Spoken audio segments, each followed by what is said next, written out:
Хорошая новость. Нас как минимум четверо бывших и экс-бывших, чтобы вызвать Центральный колледж перед религиозным дисциплинарным комитетом. Нас может быть больше, так что не стесняйтесь связаться со мной в личном порядке.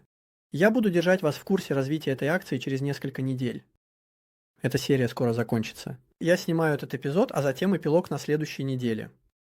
Затем, возможно, я время от времени буду делать передачу, чтобы информировать вас о ходе моей жалобы и других действиях, предпринятых в отношении свидетелей Иеговы.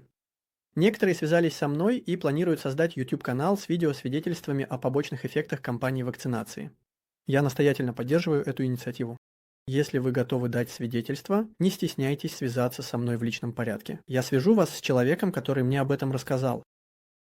После подачи жалобы в ЦНИЛ с просьбой удалить мои личные данные, я начал искать адвоката, чтобы выяснить, можно ли привлечь к ответственности религиозную ассоциацию свидетелей Иеговы Франции, которая выпустила дискриминационную записку 19 декабря 2022 года. Напоминаю, что сообщение от 19 декабря 2022 года запрещало доступ в учебные залы для невакцинированных лиц. После 4 месяцев поисков я обратился к адвокату, который одержал победу, защищая невакцинированного человека, отстраненного на 18 месяцев, то есть лишенного зарплаты, на весь этот период. После того, как я описал свою ситуацию, вот 4 нарушения закона, выявленные этим адвокатом. Дискриминация. Неуважение к свободному и информированному согласию, создание угрозы жизни других, неуважение к частной жизни. Честно говоря, я не думал обо всем этом. И я осознаю, что то, что я чувствовал внутри, это невыносимая дискриминация, на самом деле было гораздо серьезнее, чем я думал. Давайте проанализируем, что говорит закон о каждом из этих нарушений. Все, что следует далее, касается, конечно же, Франции. Вот что говорит статья 225-1 Уголовного кодекса. Дискриминацией является любое различие, проводимое между физическими лицами на основании таких критериев, как состояние здоровья. Политические взгляды. Отказ от вакцинации может рассматриваться как мнение, возможно, связанное с политическими взглядами. Человек также может отказаться от вакцинации по состоянию здоровья. Таким образом, дискриминация невакцинированных, полностью, подпадает под действие этого закона. Санкции, предусмотренные статьей 225-2, составляют до 3 лет лишения свободы и 45 тысяч евро штрафа за случай дискриминации со стороны частного лица. Итак, вот 2 возражения, которые могут быть выдвинуты Ассоциацией свидетелей Иеговы. Государство ввело вакцинный пропуск, который запрещал невакцинированным доступ в определенные места. Таким образом, ассоциация просто действовала аналогичным образом. Однако вакцинный пропуск был приостановлен 14 марта 2022 года. Таким образом, на 19 декабря 2022 года он больше не требовался и не имел правовой основы. Тем более, что вакцинный пропуск не применялся к религиозным собраниям. Ситуация была примерно аналогичной в большинстве стран мира. Кстати, это не значит, что если государство приняло закон, то он обязательно соответствует Конституции нашей страны. Закон, кстати, может быть впоследствии отменен. Статья 1 Конституции 1958 года гласит: Франция уважает все верования. Отказ от вакцинации относится к верованиям. Не в обиду деспотам, которые хотят, чтобы все думали одинаково. Как говорил Бернар Бессере, французский теолог, зло – это добро, которое хотят навязать другим. Второе возражение, которое может быть выдвинуто против закона о дискриминации. Ассоциация свидетелей Иеговы является частной ассоциацией, которая может устанавливать свои собственные правила. Да, действительно. Но эта свобода в определении правил не является абсолютной. Если запрет на доступ для невакцинированных является произвольным, а он таковым и был, поскольку в сообщении от 19 декабря 2022 года не упоминалась никакая причина, и несоразмерным, это может быть осуждено судьей. Несоразмерным, очевидно, что вы вакцинированы или не вакцинированы, не было проведено тестов на передачу.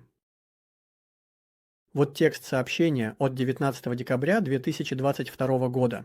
Условия, которые необходимо выполнить в отношении вакцинации. Только те, кто полностью вакцинирован против COVID-19, смогут присутствовать на занятиях теократической школы. И немного дальше говорится: итак, здесь запрет, мы запрещаем, есть фраза, точка. Кроме того, санитарные власти указывают, что мы получаем бла-бла-бла-бла. И в конце концов не предусмотрено, чтобы ученики посещали занятия по видеоконференции. Таким образом, нет никакой альтернативы. И не дается никакой причины для обоснования этого запрета. Слова, кроме того, не указывают на причину, а добавляют дополнительную информацию без установления причинно-следственной связи. Вам это запрещают и точка. Мы не знаем почему. Вам это запрещают. Так что для меня это очевидно. Дискриминация в отношении очень многих людей. Только среди старших, если 1 из 100 не вакцинирован, как я наблюдал, это составляет 8 тысяч человек по всему миру. Можно добавить пионеров, которых в 10 раз больше, чем старших. Это касается примерно 100 тысяч человек по всему миру. Это не пустяк. Здесь речь идет о главном предмете моей жалобы, в которой также упоминается соучастие 10 старших, которые подтолкнули меня к отставке. Таким образом, также упоминается это нарушение, соучастие. Если вы поддерживаете или поддерживали эту дискриминацию, вот закон, который к вам применяется.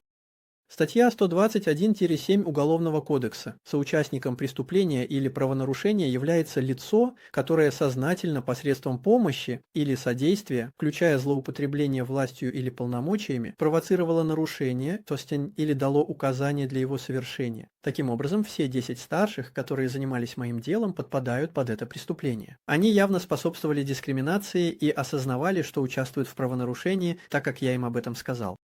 Это соучастие было намеренным, так как они все согласились пересмотреть необходимые условия, и таким образом подтолкнуть меня к увольнению. Статья Л. 1111-4 Кодекса общественного здравоохранения гласит: каждый человек принимает решение, касающееся его здоровья. Никакое лечение не может быть проведено без свободного и информированного согласия человека. Вот что можно прочитать на листке вкладыша к препарату Комирнати в вакцине Pfizer. Миокардит и перикардит. Существует повышенный риск миокардита и перикардита после вакцинации Комирнати. И последняя фраза гласит: некоторые случаи потребовали интенсивного медицинского ухода. И были зафиксированы случаи с летальным исходом. Это означает, что у вас есть продукт, который может вызвать смерть. Просто и ясно. Если вы вакцинированы, сообщил ли вам об этом медицинский работник? Ну, теперь вы это знаете. Чем сообщение от 19 декабря 2022, обязывающее участников курсов быть полностью вакцинированными, противоречит свободному и информированному согласию?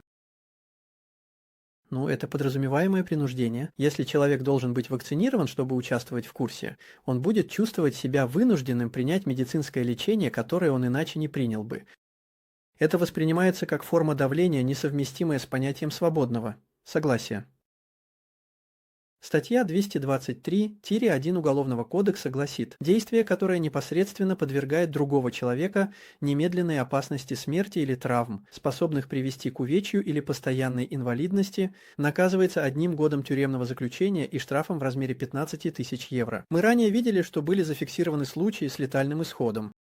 Таким образом, принуждение к приему лекарства без учета потенциальных рисков может поставить под угрозу жизнь пожилых людей и первопроходцев, особенно тех, кто имеет медицинские риски, такие как аллергия или анамнез. Статья 9 Гражданского кодекса гласит: каждый имеет право на уважение к своей частной жизни. Как это применимо к нашей ситуации? Требование от пожилых людей пройти вакцинацию подразумевает раскрытие данных о здоровье, а именно вакцинального статуса, что является интимной информацией, относящейся к частной жизни. Если это требование навязывается без их свободного согласия и является условием их участия в важной религиозной деятельности, а именно в роли старейшины, это представляет собой вторжение в их личную сферу.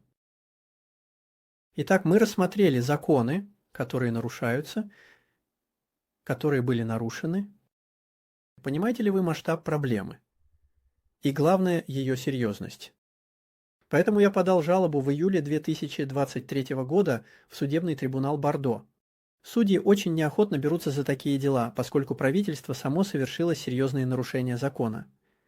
Мне пришлось стать гражданским истцом, чтобы заставить судью рассмотреть дело.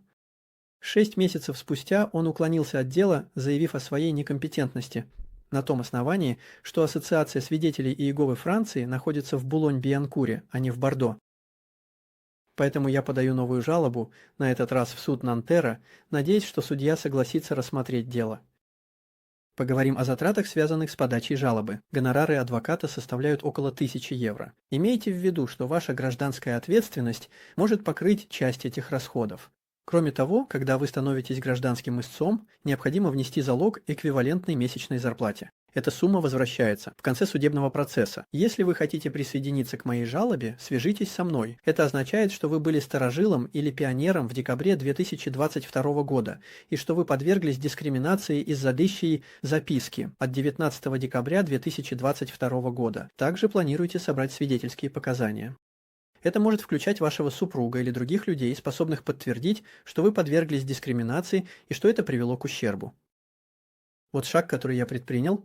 Я отправил заказное письмо каждому человеку, который меня дискриминировал, изложив его ошибку и предложив возможность раскаяться. Я уточнил, что в случае отсутствия ответа с его стороны, я оставляю за собой право начать судебное разбирательство. Я адресовал это письмо французскому филиалу, а также 10 старейшинам. Я не получил никакого ответа, но, по крайней мере, я привлек их внимание к их нарушению. Для меня дискриминация, которой подверглись старейшины и пионеры, явно подпадает под действие закона. Посмотрим, какие аргументы выдвинет ассоциация. Очевидно, что чем больше нас митиней будет, тем больше у нас будет влияние. В противном случае, если вы хотите подать жалобу, свяжитесь с адвокатом, объясните, что вы пережили. Для подачи гражданского иска у вас есть время до 2026 года. После этого будет слишком поздно. Первая ситуация, которая приходит на ум, это случай свидетеля Иеговы, который категорически не хотел вакцинироваться, но в итоге сделал это и заболел. В этом случае руководящий совет хорошо защитился, так как вы должны доказать, что он на вас повлиял.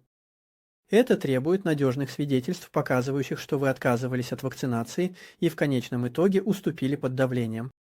Затем, если вы заболели, вам потребуется справка от вашего врача, а также заявление в фармаконадзор, чтобы установить связь между вашей болезнью и вакциной.